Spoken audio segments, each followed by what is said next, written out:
Jide, we know that, there are concerns that are rife like this in the market at the moment, because what we're seeing come to the fore is pretty lackluster performance on the NSE. Investors pretty much holding back on their mandates, and we're seeing this price stickiness, so to speak, at the moment. I mean, what's your sense of the kind of market activity we're seeing in a context where we've got these kind of macro concerns that are weighing?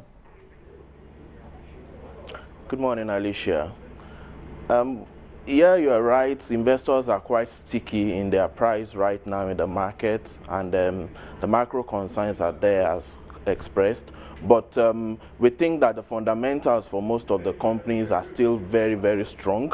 We think that we are beginning to see liquidity in the market. We're even beginning to see foreign investors move into the market, as we saw yesterday's trade, though the market closed by 31%, by 0.31% lower.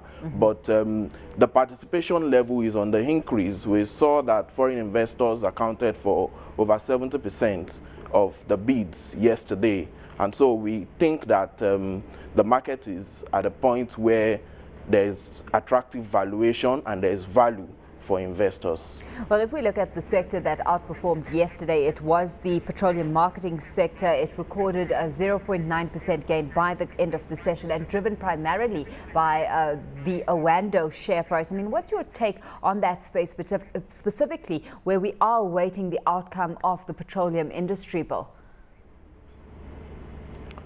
Yes, we are still awaiting the approval of the petroleum industry bill. But the local content bill was approved about a month ago, and we expect that as the implementation of that commences, it will begin to reflect in terms of increase in earnings, especially for the local players like Oando and even MRS with a change in their ownership. So we think that the petroleum industry is very, very attractive, and the policies so far are in their favor, and we expect that those companies should post positive performance this year.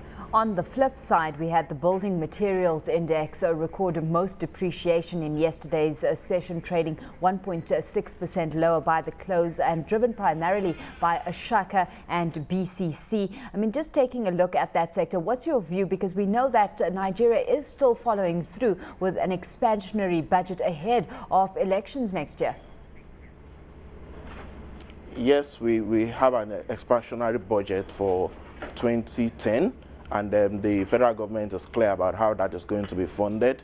In terms of how it affects the building material sector, they are expected to benefit from the disbursement, because so much focus is on infrastructural development in the 2010 budget. And we expect the companies like Ashaka, like BCC, WAPCO, and CCNN to be able to benefit significantly from the expansionary budget for 2010. Well, despite that being the expectation, just recapping there, Ashaka and BCC lost 3.5% and 2.3% respectively. Of course, the market's tracking those share price movements as we progress through today's trading day.